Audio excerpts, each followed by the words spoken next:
Hello and welcome to Philm Phuckery, the unhinged podcast where I romanticize the villains, ship anything with queer tension, and obsess over films that are either genius or deeply cursed, sometimes both. I'm your host, Spencer Jones, and this season we're diving headfirst into the chaotic comfort that is the MCU. As usual, we'll be moving through the villain effectiveness, the gay undertones, the logic, the technicalities, and of course, the most chaotic moment. This week we're talking about Age of Ultron, so let's get into it.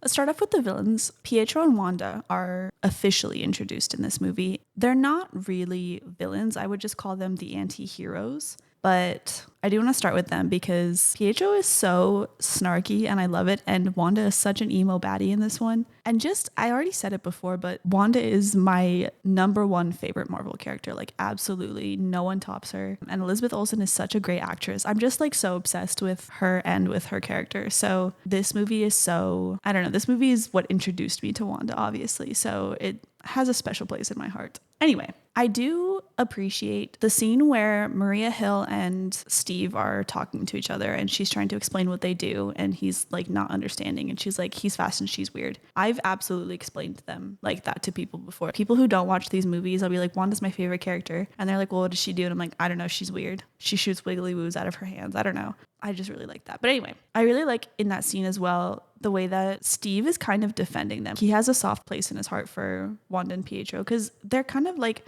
especially to him, he's old as fuck, but they're just kids and they think that they're doing what's right. It's not necessarily what is right. But I like that he is able to sympathize and he's like, yeah, because what kind of person would let a German scientist experiment on them for the greater good? And she's like, we're not at war. And he's like, but they are. I really like that he's able to understand that and kind of take them out of the equation. You know what I mean? Like, it's not their fault. They did think that they were doing what was right and it ended up being wrong, and it's not their fault. They were radicalized at a very young age and they really thought that they were doing what was good because in their eyes, Tony Stark killed their parents. You know what I mean?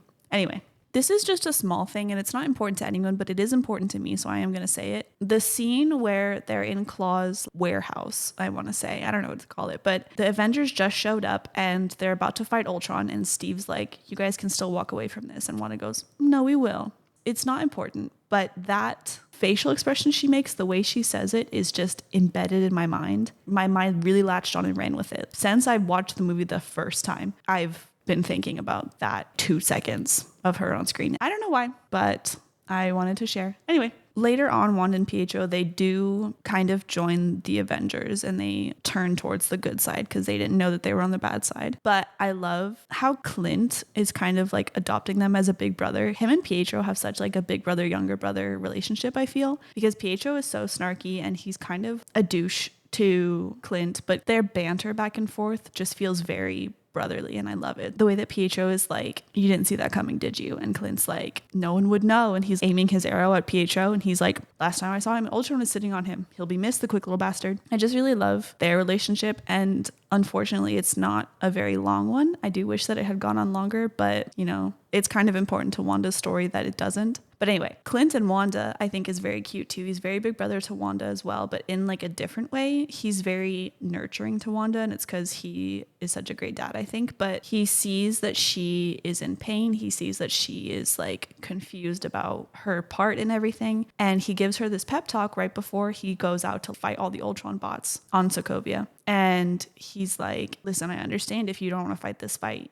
but if you step out that door, you are an Avenger. It sends chills down my spine every single time. I love that scene. But anyway, Wanda does step out the door and it's such a badass scene. She's so fucking cool. But she does step out that door and she becomes an Avenger and she fully takes on the role. And when they're all surrounding the core and they're like, someone has to stay and watch, she's like, I will do it. She's fully taking responsibility. She's like, I am an Avenger now. I will help. And she really ate that. She did leave for a split second to go rip out Ultron's heart, like the main big Ultron. But in her defense, she's literally just a girl and her heart did get ripped out and she wanted revenge. And she thought that she had killed all of them because when Pietro dies, she like falls to the ground and blasts all of the Ultron bots in the radius that she's in. So in her defense, she thought she killed all of them. There was one that was just like clinging to life that was able to touch the core. But anyway, it's not her fault is the point, okay? She's just a girl. Speaking of Ultron though, he is our main villain and I would say he is 100% villain, but I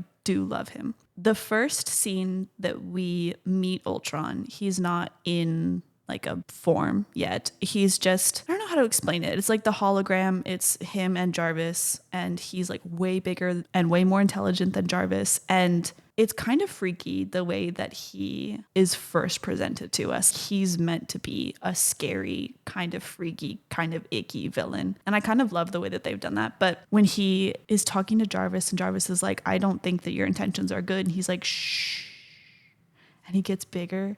It's so freaky. Like, ooh, it gives me goosebumps every time I think about it. And then the way that he attacks Jarvis out of fear and anger, so cool. Anyway, speaking of the way that they have like chosen to make Ultron this icky horror villain, I feel he attacks Jarvis and then he shows up after the party and he's in this like crippled, broken Iron Legion. He's like leaking oil and there's wires hanging from him all over. He still is able to control the Iron Legion, which means that he could have taken the form of like a regular looking Iron Legion one, but he chose that like icky, oily, wire hanging one on purpose. He's very specific in the way that he presents his self, because I know that he's able to control other things, and when later on in the movie it's like the main Ultron plus a bunch of different Ultrons, but they're technically all Ultron, but he's very specific in the way that he chooses to present the main Ultron. And so this first main Ultron that we see with the Iron Legion that's broken is very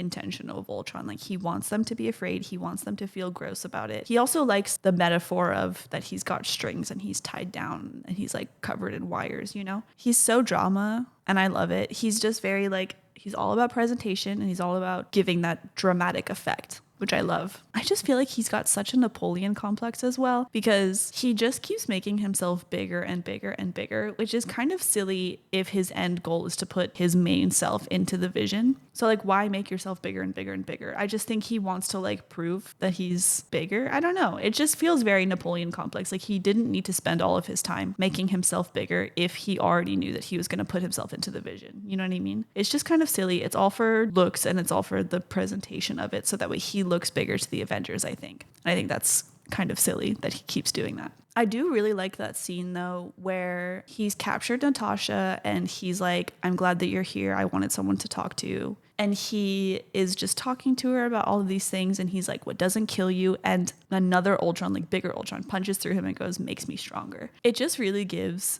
in Megamind, when he's like, the difference between a villain and a supervillain is presentation. That's exactly what it feels like to me. Like he is a supervillain because he's all about the drama, he's all about the presentation, and he's kind of cunty for that. I kind of love it. Anyway, another minor villain who, he's like a continuous minor villain in some of the other MCU movies as well, but Claw, I obviously don't like what he stands for, but I think he's so funny. And I don't know why, but I love the way that he talks, and I don't know how else to describe it. But when I see him, honestly, all I can see is Gollum from The Lord of the Rings and like a little bit of Planet of the Apes, the ape. I've never seen it, but I've seen like the pictures of him. Anyway, I just like can't take him seriously. And I feel really bad when we first meet him and Pietro and Wanda are really trying to intimidate him. Like they are doing their best. Like Pietro runs really fast to get Candy to like show him his powers. And Wanda's got her eyes glowing and she's got her magic ready. And they're like really trying to intimidate him, but they've never done this before. Like they're just teenagers. And he's like, I obviously don't take you guys seriously, but like be nice to them. They're trying their best. I just think it's really funny. Like he doesn't care at all. He's just so unserious and I love it. I also really love the scene after that where Ultron is getting mad at Claw and he accidentally cuts his arm off and he's like, ooh, I'm sorry. I'm sure that'll be okay. Like they're both so funny. And I love that Ultron has a personality, you know, like he got that from Tony, his personality. But I think it's so, I don't know. I just feel like him having a personality really is what people love about him. First of all, everybody loves Ultron from the people I've talked to. But I also think that him having a personality and him having a bigger version of Ultron as opposed to all of the like little Ultron bots is what I've been calling them. I think that that kind of gives the Avengers, it kind of like mixes them up. You know what I mean? It's hard to explain, but like the Avengers, it took them so long to figure out that Ultron can be in more places than one. And I think that with the main Ultron having a personality, it's a good idea in Ultron's viewpoint, because then the Avengers are going after the main Ultron with the personality as opposed to all of the other Ultrons, you know? It's kind of hard to explain, but I feel like it was a very purposeful strategy of Ultron's. But anyway, speaking of the Ultron bots, I just find it so scary and wild that they were able to defeat all of the Ultron bots. Like, there were probably hundreds, maybe even more, I don't know. But the way that they're all surrounding the core, all of the Avengers finally get to the core and they're like ready to fight the Ultron bots, and Thor is like, is that all you've got? And he's like, this is all I've got. There's like so many of them, and Steve's like, you had to ask. But like the way that they're able to fight all of those off is pretty incredible, actually. If you think about it, there's not a lot of the Avengers. Like, there's a few extras with Wanda and PHO fighting and Vision, but they're just people if you really think about it. And they fight off so many Ultron bots. It's very impressive. And like, Wanda fought off so many in like one split second. She's so powerful. I love it so much. Anyway, the last thing I want to say before I move on is I really love Ultron's obsession with the geography of belief and his obsession with the church being in the center of the city and him being like, this is where I'll build my church. I just really love that obsession of his, that he has a belief system and he is making it like a black and white belief system, and he's very interested in the geography of the belief and he's very interested in sticking to his belief. It shows the difference between him not being a part of humanity but like kind of trying to be a part of humanity. So he's got like Tony Stark's personality, and I'm sure Tony and Bruce kind of built a little bit of humanity into him, like tried to at least. But he is mostly machine and he's AI.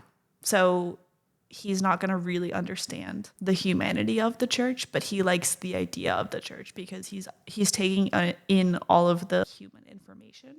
I don't know. I just really liked that aspect. So anyway, moving on to the gay undertones. I don't know what it is about Tony, but he's gay with everyone. He just loves everyone so dearly. And I might be the only one who sees it, but like, that's how I feel. I just feel like he cares so deeply and he loves all of his people so, so much. And honestly, if he were to get together with anybody, I'd be like, yeah, that makes sense, you know? And he like pretends like he doesn't care, but that just means he cares more. I love characters like that. Anyway, the first ship that I have is Steve and Tony. And it's not like super prevalent in this one, but I do think that they have this like enemies to lovers, love-hate relationship, and I really love it. In this one, I really like when Tony is trying to protect the people he loves. He's really trying to protect. And I think like specifically trying to protect Steve. Steve is the one he saw dead. He saw like everyone else dead, but he's like, Steve was the camera like stuck on him for longer than everyone else. You know what I mean?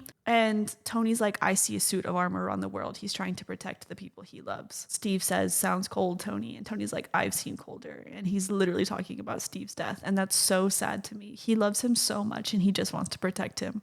And I think that's really sweet. But speaking of that, though, just really quickly, I love the little, like, I don't want to call it a cameo, but it's like, it shows us where it's going when he's like, that up there, that's the end game. And he meant that literally. And I think that's wild. But anyway, what really gets me is when Steve is like, we're going to beat them together. And Tony's like, we'll lose. And Steve's like, well, we'll do that together too. They're so in love. They're like, yes, we will do this together.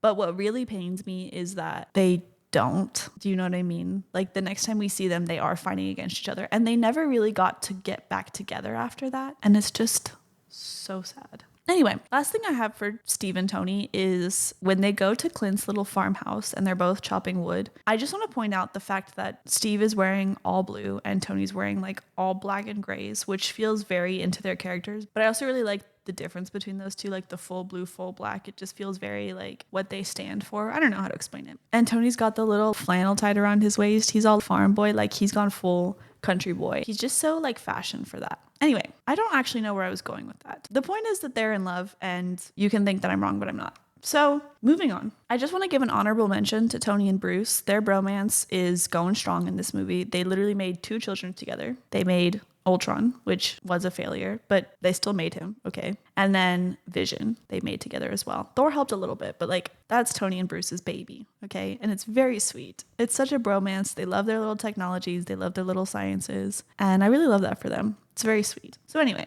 moving on. Tony and Rhodey. Rhodey's not in this movie a whole lot, but when he is, I can sense the love that Tony has for him. You know what I mean? They're just so in love, and I think it's really sweet. The scene, they're at the party, and Rhodey's telling his War Machine story, and Thor is so unamused, and Tony's low-key unamused too, but he's looking at Rhodey with such adoration in his eyes. He loves his boy so much, and he's like, this story is really boring, but I love the way that you're telling it. You know what I mean? And then I also love when Rhodey is telling the story to like normal people, not Avengers, and they're all laughing, and he makes that face like, damn right. Anyway, that scene proves their love to me enough. But then also at the kind of end of the movie, Sokovia is floating and S.H.I.E.L.D. comes in with the carriers for everybody, and War Machine comes out and he's like, yeah, I got this. And Tony's like, yeah, if you don't die. And he's like, you don't think I can hold my own? Tony's like, we get through this, I'll hold your own. He's like, you had to make it weird. They're just the playful banter between them. It's very cute. They're just so comfortable with each other. Tony loves his boy so much. Tony loves everybody. I don't know what to tell you. He's just gay for everyone in my eyes. But anyway, I do feel like I have to mention, even though it's not gay, how uncomfortable I am with Natasha and Banner in this movie.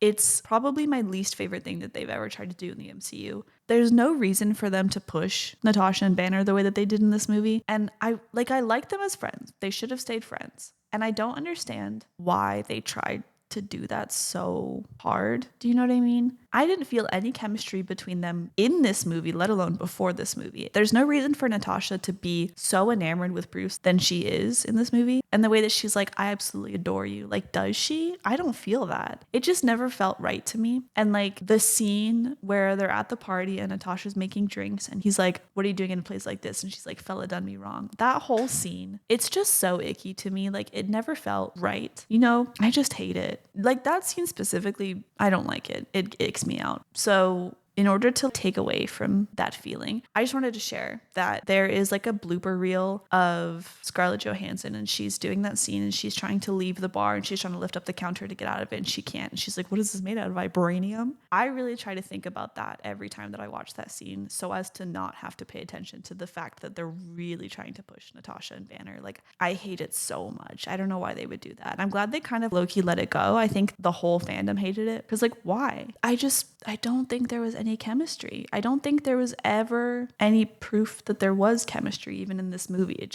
felt very forced. It just didn't make sense. So anyway, that's all I've got for the gay undertones, I fear. It's just a very action-packed movie, and I just really can't get over the fact that Tony loves everyone. I think later on in the MCU, I will have to talk about Wanda and Natasha, but they don't really interact a lot in this movie. But I do ship them very hard, and it's very subtle moments. But anyway, we'll talk about it later. So speaking of the way that Natasha and Banner just don't make sense, we are going to move into the logic portion. This isn't really a logic hole, but I feel like this is a point that is important and carries on throughout the rest of the MCU, or like the rest of up until Endgame at least. All of the Avengers' worst fears, when Wanda puts them into their minds, I think it's really important for us as watchers to see, and also for the characters to see as well, because Tony's worst fear, it's so sad, but it's important that he knows it, is that he doesn't want to be the only survivor. Like, the survivor's guilt is way too much for him, and he doesn't want to be unprepared for what is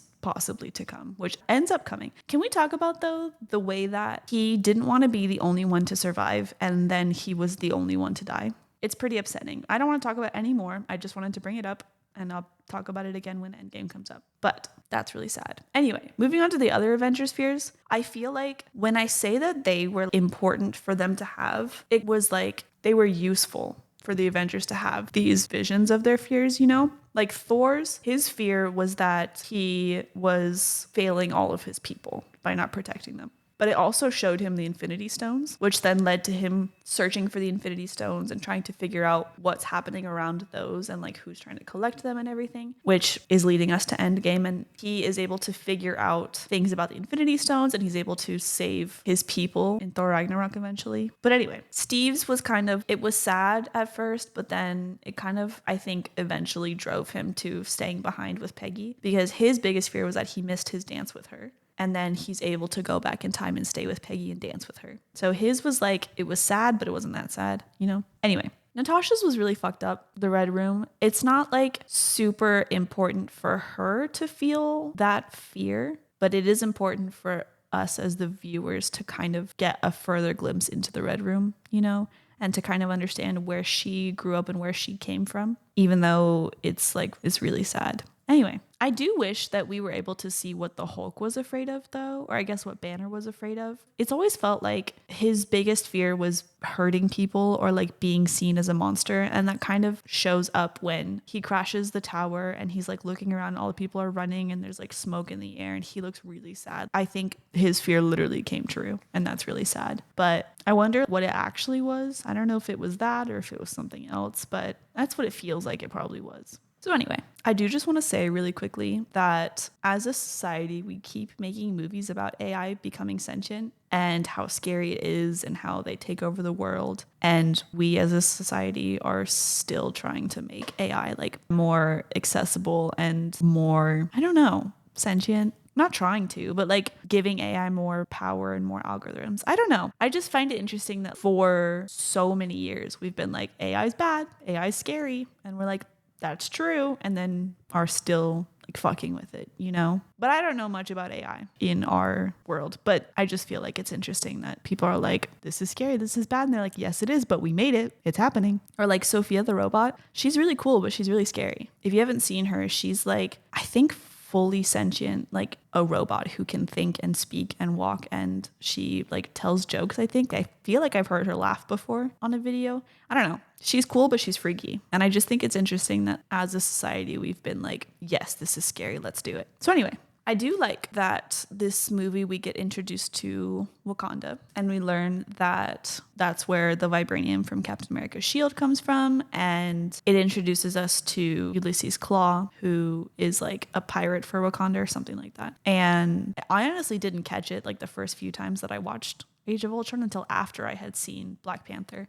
But it's a very subtle, this is coming up, you know, and I love when they do that. Anyway, speaking of the Hulk though, and like him destroying a whole building. Tony also destroyed the building, by the way. But I have said it before, and this is kind of what I meant when I say that, like, I love that Tony learns from his mistakes and plans for the same kind of mistakes in the future.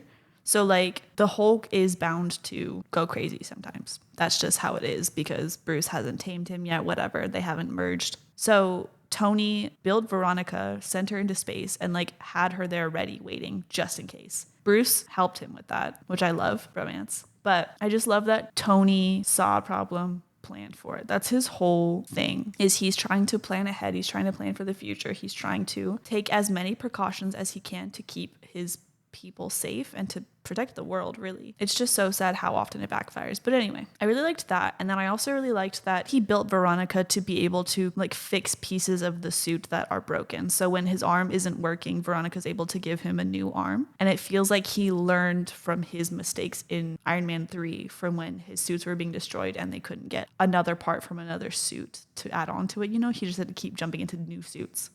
So I feel like he learned from that.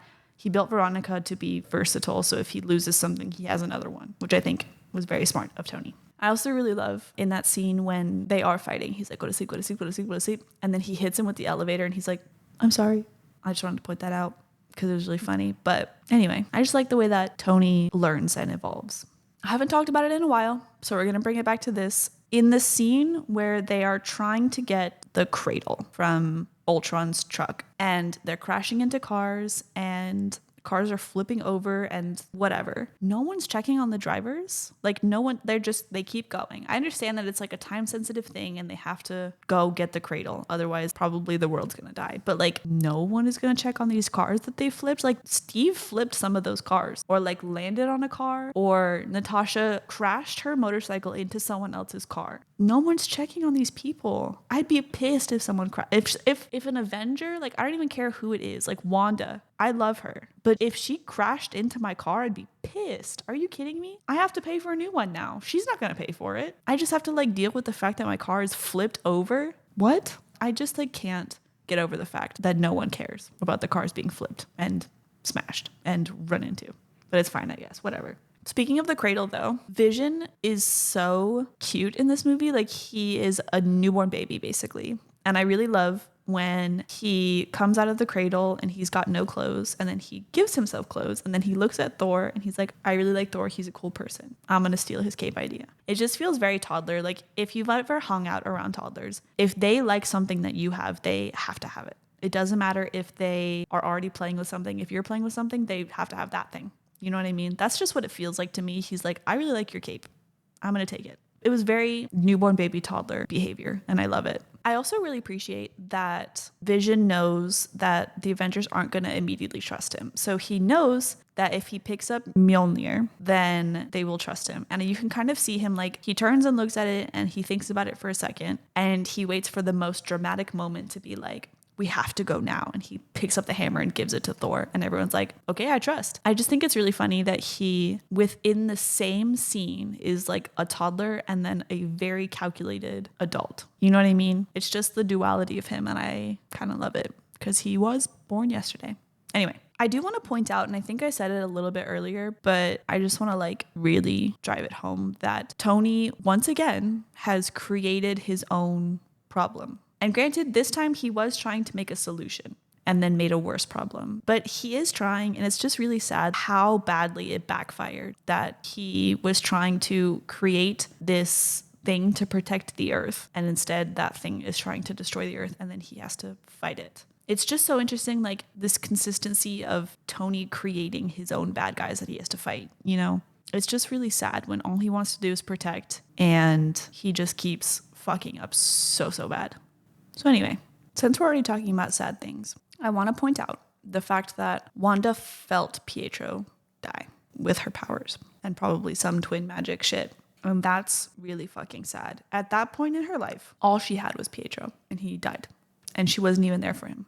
I know that it's important for her storyline, the grief, but it's just so sad. My girl cannot catch a break. Anyone she loves ends up dying. And it's actually really fucking unfortunate. So anyway, I just wanted to point that out because my poor girl can't have nothing nice. Anyway, I do want to point out that when Ultron gets into the Quinjet and he's like firing on Sokovia and he might have hit Black Widow, honestly. I think he hit her leg or something. And the Hulk goes up to the Quinjet to fight Ultron. That's the Quinjet that eventually takes him to the Grandmaster in Thor Ragnarok. And I think it's just important to acknowledge that happened and that we are not going to see Hulk for like a while. Anyway, I did find it really interesting that at the end of this movie, they've got all of the Avengers gathered together, all of the new Avengers. So they've got Rhodey and they've got Falcon and they've got Wanda. And Steve and Natasha are like, they're not a team yet, but we'll make them a team. And Steve is about to say Avengers Assemble. I found it really interesting and kind of sad that they've got them all together here. And the next time that we see all of them, they are divided. I think it's really sad. And I think it was on purpose that they've done that. It's just so sad that we didn't even get to see them as like a full team up, you know? The last thing I have for the logic, and none of these were really logic holes. They're just like things that are a continuation later on in the MCU. But at the end credit scene, we see that Thanos has made the Infinity Gauntlet, which is an important thing for later. Anyway, moving on to the technicalities.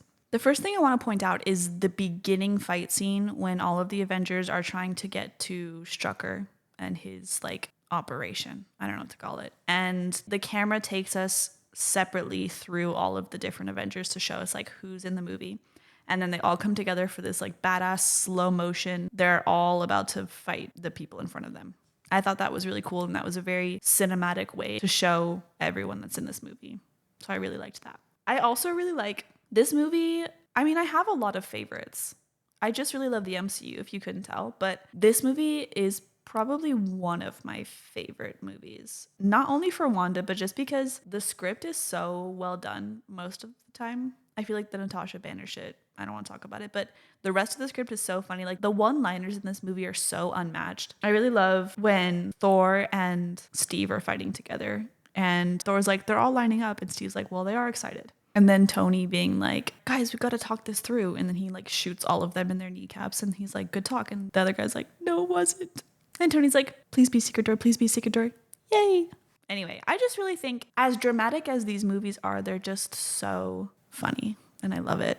I really love seeing minor product placements in movies like this. So like in Avengers, I think I did say that I saw a Dr. Pepper truck. In this movie, Banner is listening to classical music on Beats headphones after they've stolen the scepter and he's like trying to calm down.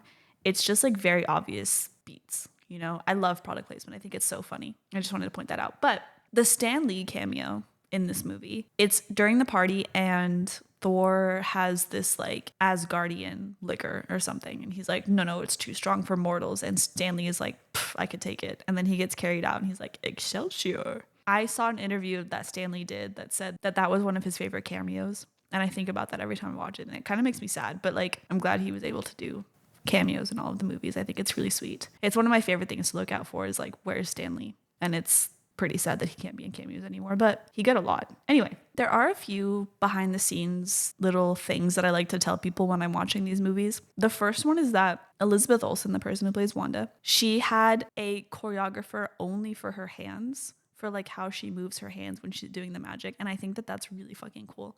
I'm like obsessed with the way that her hands move, and the choreographer did a really good job, and Elizabeth Olsen did a really good job moving her hands that way. But like, I think it's so interesting because you never really think about, or I never really think about, how many people go into making productions like this. There was one person whose sole job was to tell Elizabeth Olsen how her hands should look and move. And I think that's really cool, and she did a good job.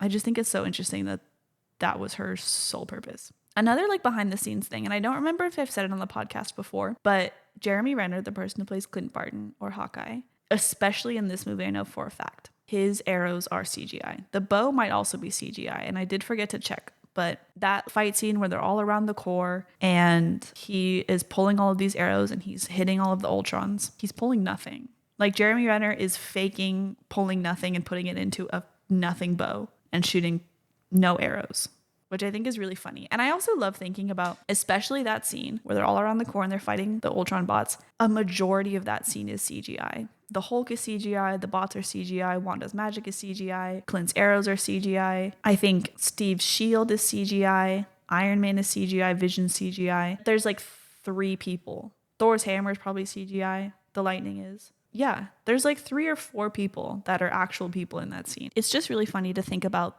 the actors fighting fake nothings, you know? But anyway, another thing I really hate, speaking of like the Natasha Banner storyline, because my God, what are they doing? I don't like the way that they've made Natasha, because they're talking about how Banner's a monster and he can't have like a normal family life. And Natasha's like, I'm a monster too because they sterilized me. I don't like that they did that. It's such anti-feminist bullshit that it's like, I can't have kids, so I'm also a monster, so we deserve each other. Do you know what I mean? It's just very like, it's fucked up that that happened to her. I don't like that they sterilized her without her consent as like a kid. I understand why they did it. They shouldn't have done it, but like, it makes sense for whatever. Anyway, I don't like that they made her a bad guy for it. It's not her fault. It's kind of like, I understand why she would feel that way, but I don't like that they would bring it up in the way that they did, or that they would, I don't know how to explain it, but I just don't like that idea. It just felt icky. I felt like they could have done it in a more respectful way. From a camera angle standpoint, or I guess not angle, but just like the cut scenes of this movie, the scene where Steve is talking to everyone and he's like, you get hurt them back. You die, walk it off. And then it immediately cuts to Pietro fighting. That's fucked. They did that on purpose. He's the only one who dies and he could not walk it off. I just wanted to point that out. Anyway, the last few things I have for the technicalities is really just very small things, but I think it's really funny. I think that Vision is always so ready for like, the only thing I can compare it to or like describe it to is in Bob's Burgers when Teddy is making those like posters with that girl and he's like, today is tomorrow's yesterday. And it's on like the sunset picture in the background. That's how Vision's one-liners feel to me. He's always ready for like the poster quote. And in this one, he's like, a thing isn't beautiful because it lasts. And like, true, that is correct. However, all I can think about that one and in WandaVision when he's like, what is grief if not love persevering? All I picture is like a tacky sunset in the background. And like, I don't know. I just wanted to point that out because he's just a boy. He literally was born yesterday, but he's so ready for a little pick me up on a Monday, you know? Anyway, last thing I have, it's very small and it's not important at all, but I really think it's funny. The end when they're at the Avengers facility and Natasha's literally in an empty room by herself staring at a wall. Like, what is she staring at? She's just like in low power mode. You know what I mean? And then she opens a video of Nathaniel, Clint's new baby. First of all, he's named Nathaniel Pietro after Natasha and Pietro, the 2 people who saved Clint's life.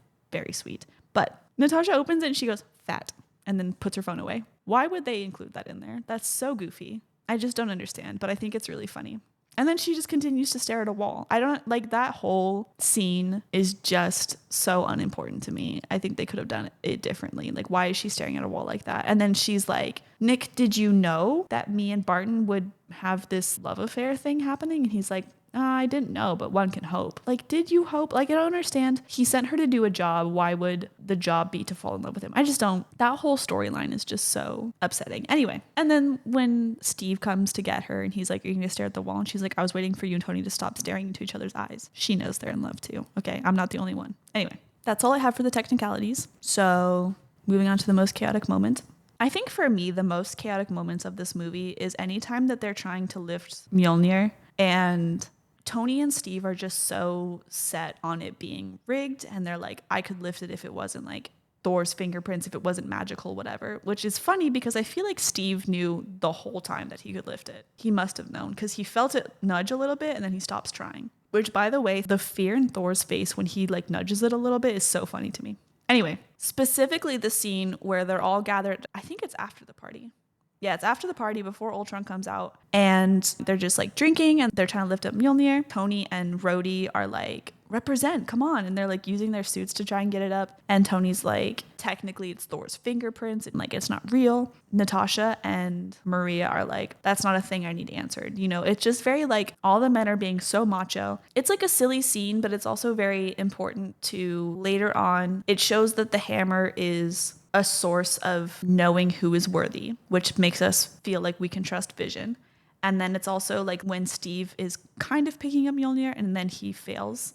I think he does it on purpose, but then later on we see that he can lift Mjolnir and also Stormbreaker. It's such a subtly important scene, and it's also so funny the way that they're all trying so hard and they can't do it, and Thor's like cocky about it. I also think, and I did look this one up, but Natasha in some of the comic books is able to lift Mjolnir. And I think that they had her not try very intentionally. I think that she would have been able to lift Mjolnir if she had tried. And that was like something she didn't need answered because she knew that she could lift it. You know what I mean? And I think it had something to do with the fact that she has risked so much in order to save people or something that makes her worthy. I don't know. But I just find it really interesting that she didn't even try. I feel like she knew. Anyway, and then also at the end when they're talking to Thor before he leaves and they're like, well, Vision is not real. He's not a person. So that's why he could lift it because he's a machine. Steve and Tony are like trying to belittle that accomplishment that Vision was able to lift it. And Thor's like, well, I trust him if he's able to lift it. And then they're like, well, what if you put it in an elevator? Would the elevator still go up? And he's like, elevator's not worthy. The talk around Mjolnir in this movie is so funny to me, the way that Steve and Tony are really trying to prove their worth. And now that I think about it, I'm really sad that Tony's not worthy, but it's okay. He maybe becomes worthy in the afterlife with his sacrifice, but I don't want to talk about that anymore. So that's all I have. If you would like to follow me on Instagram or on TikTok, I'm at PHILM Phuckery. And if you are listening on Spotify or watching on YouTube, then just know that this podcast exists on both as Philm Phuckery with a PH for both. If you are enjoying listening or watching me, I would love it if you would comment, subscribe, download, interact with it in any way, share it with your friends, share it with your family, share it with acquaintances, tell people about it at work, school, listen to it while you're doing laundry, taking a shower, having a bath. I don't know. Anything really. And I appreciate you for being here. The quote that I have written down, I really like this quote. It just, it sends shivers down my spine, you know. It's so dramatic and I really love it. It's when Wanda is talking to Steve. They've just saved everyone on the train. And Steve is talking about how the cradle is going to Tony. And Wanda's like, Ultron can't tell the difference between saving the world and ending it. Where do you think he gets that from? The way that she says it, her little accent, the fear that it kind of gives the watchers and the obvious fear that it gives Steve is just, it's such a badass quote. I don't know. I just really love it. I think about it a lot. I don't know that she was wrong because Tony is trying to save the world pretty consistently. And like I've said, pretty consistently, when he's trying to do the right thing, he does end up doing the wrong thing and creating his own bad guys. He means the best, he really does, but like he kind of can't tell the difference. She's not wrong. He ends up saving the world, but like, I don't know. So anyway, I really like that quote. Thank you for listening and or watching, and I hope you have a wonderful day. I hope you have the best week of your life, and I will see you next week for Ant-Man. Okay, love you, bye.